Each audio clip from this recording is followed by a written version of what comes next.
दरअसल शरद पवार के इस्तीफे के ऐलान के बाद से उनकी पार्टी के नेता और समर्थक उन्हें मनाने की कोशिश कर रहे हैं। आज शरद पवार की बेटी और एनसीपी नेता सुप्रिया सुले ने फेसबुक लाइव के जरिए शरद पवार को मनाने की कोशिश की। आज सुबह मॉर्निंग वॉक के दौरान सुप्रिया सुले ने एक सफाई कर्मचारी से पूछा कि क्या शरद पवार को अपना इस्तीफा वापस लेना चाहिए, जिसके जवाब में सफाई कर्मचारी ने कहा कि उन्हें अपना इस्तीफा वापस लेना चाहिए।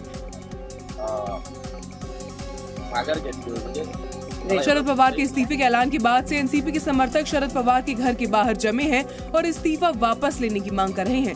वहीं पवार के इस्तीफे पर कांग्रेस नेता नाना पटोले ने बयान देते हुए कहा कि अभी कुछ नहीं बोलूंगा, लेकिन समय आने पर जवाब दूंगा। हमने तय कर लिया था, वो बड़े नेता और मैं छोटा आदमी, तो इसलिए मैं वो बड़े व्यक्ति है उनके बारे में कुछ नहीं कहूँगा, लेकिन समय आने के बाद इसका सही जवाब हम देंगे। वहीं आज पूर्व सीएम उद्धव ठाकरे शरद पवार से मुलाकात कर सकते हैं। वर्तमान की परिस्थितियों को देखते हुए दोनों की मुलाकात काफी अहम हो सकती है। कर्नाटक में जैसे जैसे मतदान की तारीख नजदीक आती जा रही है, वैसे वैसे सियासी बयानबाजी भी तेज होती जा रही है। कर्नाटक चुनाव के लिए कांग्रेस के घोषणा पत्र पर एआईएमआईएम चीफ असदुद्दीन ओवैसी ने सवाल उठाए हैं। एआईएमआईएम चीफ असदुद्दीन ओवैसी ने बाबरी मस्जिद का जिक्र करते हुए कहा है कि जब मस्जिद गिराई गई तब कांग्रेस ने कहा कि वहां मस्जिद बनाने का संकल्प लिया है, लेकिन इसका क्या हुआ।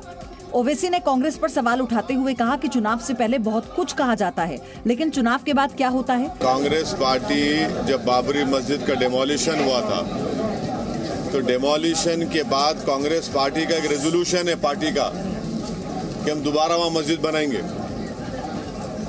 समझिए आप, जब कांग्रेस पार्टी की सरकार थी, उनका रेजोल्यूशन है उनकी पार्टी का कि हम बाबरी मस्जिद को वहीं बनाएंगे। क्या हुआ वहां पे फिर? अब कांग्रेस पार्टी बोल रही है, देखिए चुनाव से पहले तो बहुत बातें बोलते, उसके बाद क्या होता आप देख लो।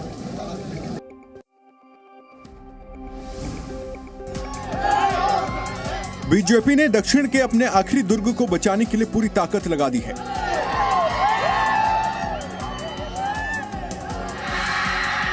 प्रधानमंत्री नरेंद्र मोदी से लेकर बीजेपी के तमाम बड़े नेता लगातार कर्नाटक के अलग अलग शहरों में रोड शो और रैलियां कर रहे हैं। प्रधानमंत्री नरेंद्र मोदी आज दक्षिण कन्नड़ और उडुपी जिलों के 13 विधानसभा क्षेत्रों में बीजेपी उम्मीदवारों के लिए प्रचार करेंगे। कार्यक्रम में सभी बूथों से पार्टी कार्यकर्ता हिस्सा लेंगे। प्रधानमंत्री मोदी आज मूदा, बिंद्री, करवार और किड्ढूर में जनसभा को संबोधित करेंगे। रैली में सभी बूथों से पार्टी कार्यकर्ता हिस्सा लेंगे। पिछले 2 दिनों से प्रधानमंत्री कर्नाटक के अलग अलग हिस्सों में ताबड़तोड़ रैलियां कर रहे हैं और कांग्रेस पर लगातार हमला बोल रहे हैं। कल भी प्रधानमंत्री मोदी ने कांग्रेस के घोषणा पत्र को लेकर जमकर हमला बोला था।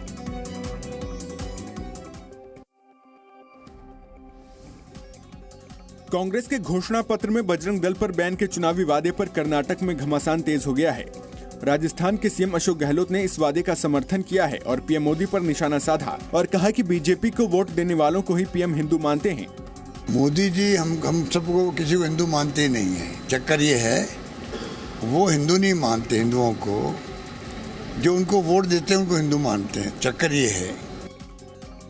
राजस्थान के सीएम अशोक गहलोत ने हेट स्पीच को लेकर सुप्रीम कोर्ट के निर्देशों का हवाला देते हुए बजरंग दल पर बैन के वादे को सही ठहराया। उन्होंने कहा कि हेट स्पीच लोकतंत्र के लिए खतरा है और हमने उस भावना को अपने मैनिफेस्टो में रिफ्लेक्ट किया है।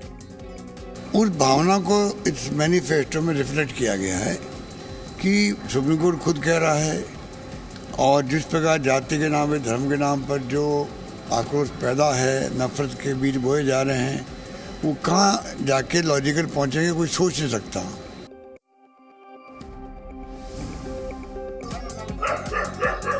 तिहाड़ जेल में बंद गैंगस्टर टिल्लू ताजपुरिया के मर्डर के बाद से दिल्ली पुलिस का एक्शन जारी है। दिल्ली पुलिस ने गैंगस्टर्स पर बड़ा एक्शन लिया है। दिल्ली पुलिस ने एनआईए की तर्ज पर दिल्ली और हरियाणा में 20 से ज्यादा ठिकानों पर छापेमारी की। दिल्ली पुलिस की यह कार्रवाई विदेश में बैठे कुख्यात गैंगस्टर नंदू और उसके साथियों के ठिकाने पर हुई है, जिसमें दिल्ली पुलिस को छापेमारी में हथियार और कैश मिले हैं, जिसे पुलिस ने जब्त कर लिया है। इसके साथ ही दिल्ली पुलिस को रेड के दौरान ड्रग्स भी मिला है। सिद्धू मूसेवाला मर्डर केस के बाद से एनआईए और दिल्ली, हरियाणा, पंजाब की पुलिस लगातार छापेमारी कर रही है। अभी हाल ही में हरियाणा पुलिस की टीमों ने बदमाशों के ठिकानों पर छापेमारी की थी, जिसमें पुलिस ने 2 कार, 1 स्कूटी और बैंक पास समेत कई अहम दस्तावेज बरामद किए थे।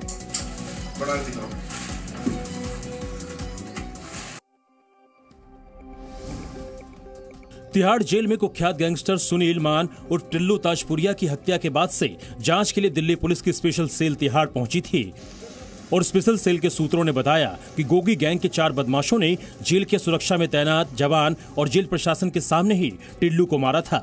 4 बदमाशों ने 92 से ज्यादा बार नुकीले हथियार से हमला किया और जब हमलावर हमला करते करते थक गए तब टिल्लू को छोड़ा। जब जेल प्रशासन चादर से ढककर ले जाने लगा तब भी टिल्लू पर हमला किया गया। सूत्रों के मुताबिक टिल्लू पर जब हमला किया जा रहा था तो गैंगस्टर सोनू दरियापुर, प्रदीप सोलंकी और मंजीत महाल वहां मौजूद थे, लेकिन किसी ने हमलावर को रोकने की हिम्मत नहीं की। टिल्लू ताजपुरिया पर जब हमला हुआ तब जेल की सुरक्षा में तैनात तमिलनाडु आर्म्स फोर्स के जवान और जेल प्रशासन के लोग मूक दर्शक की तरह खड़े रहे और अब इस घटना से एक बार फिर से जेल सुरक्षा पर सवाल उठ रहे हैं।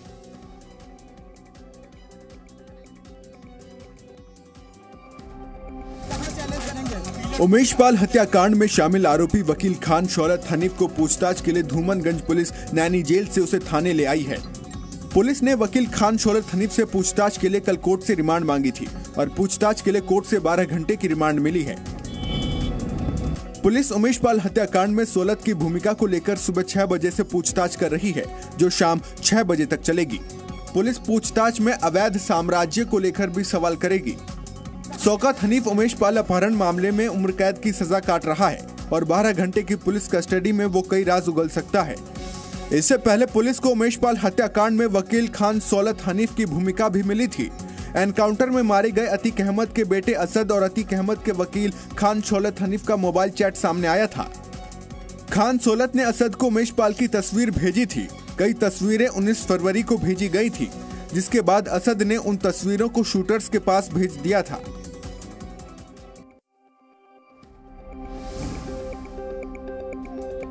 पश्चिम बंगाल की मुख्यमंत्री ममता बनर्जी ने केंद्र की मोदी सरकार को जुमला सरकार करार दिया है। साथ ही विपक्ष से एकजुट होने की अपील करते हुए कहा कि इस देश को बदलाव की जरूरत है और 2024 में होने वाला चुनाव बदलाव का चुनाव होगा। एक झूठा गवर्नमेंट, एक अत्याचारी गवर्नमेंट के खिलाफ में जो पूरा संघर्ष किया था जनता को, तो 10 साल हो गया एक गवर्नमेंट कुछ नहीं कर पाया। तृणमूल कांग्रेस अध्यक्ष ममता बनर्जी ने कहा कि बीजेपी सरकार ने इतने सालों से जो कुछ किया है वो केवल इतिहास बदलने का काम किया है। सीएए, एनआरसी के नाम पर आतंक फैलाया है, लोगों को केवल तंग किया है। इतना ही नहीं, ममता बनर्जी ने कहा कि बीजेपी हर चुनाव से पहले वादे करती है और चुनाव के बाद उन्हें भूल जाती है। ममता ने सभी विपक्षी दलों से एकजुट होने की अपील की है। ममता ने कहा, सभी विपक्षी दल एक साथ आएंगे तो बीजेपी लड़ाई हार जाएगी और भारत विभाजनकारी ताकतों के खिलाफ जंग जीत जाएगा। चुनाव आयोग ने कर्नाटक विधानसभा में हो रही बयानबाजी को लेकर सभी पार्टियों को सख्त निर्देश जारी किया है। चुनाव आयोग ने चुनाव प्रचार के दौरान गिरते भाषा के स्तर को गंभीरता से लेते हुए बयानों में सावधानी और संयम बरतने की सलाह दी है। चुनाव आयोग ने संयमित भाषा शैली रखने की अपील की है। दरअसल कांग्रेस और बीजेपी के नेताओं ने अपनी अपनी मांगों को लेकर चुनाव आयोग के अधिकारियों से मुलाकात की थी। कर्नाटक में चुनाव प्रचार के दौरान भाषा के गिरते स्तर को गंभीरता से लिया गया है। आयोग ने सभी राजनीतिक दलों को परामर्श जारी किया है और पार्टियों को संयम बरतने की सलाह दी है। चुनाव आयोग ने कहा है कि तमाम स्टार कैंपेनर और राजनीतिक दल मॉडल कोड ऑफ कंडक्ट और नियमों का पालन करें।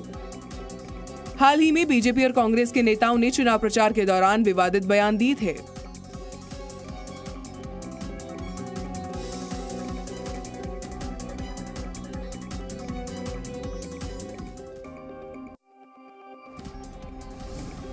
इजराइल में भूख हड़ताल कर रहे फिलिस्तीनी नागरिक और इस्लामिक जिहाद के नेता खादर अदनान की मौत के बाद हमास और इस्लामिक जिहाद संगठन ने इजराइल पर एक के बाद एक कई रॉकेट दागे।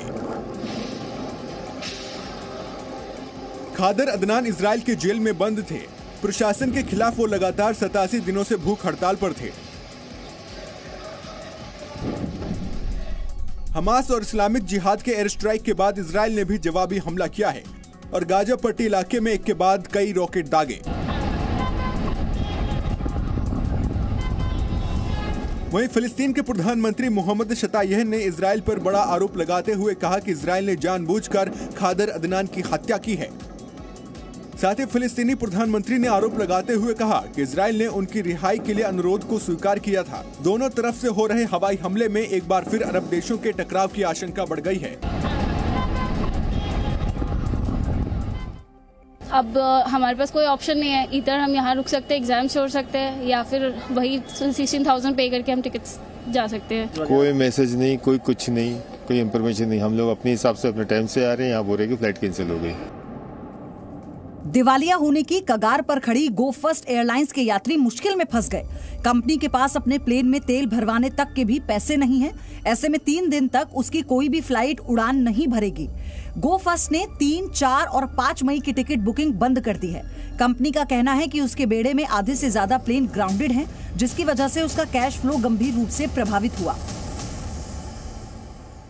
गो फर्स्ट ने इंजनों की आपूर्ति न करने पर अमेरिकी अदालत में भी विमान इंजन निर्माता कंपनी के खिलाफ एक इमरजेंसी याचिका दायर की है। एयरलाइंस ने दावा किया है कि अगर इंजनों की जल्द आपूर्ति नहीं की गई तो वो दिवालिया हो जाएगी। एयरलाइंस का कहना है कि मौजूदा हालात में कंपनी अपने वित्तीय दायित्वों को पूरा कर पाने की स्थिति में नहीं है, लिहाजा NCLT के समक्ष अर्जी दाखिल की गई है। उड़ानें निलंबित रखने के फैसले को गो फर्स्ट को DGCA ने कारण बताओ नोटिस भेजा है, जिसका 24 घंटे में जवाब देना है।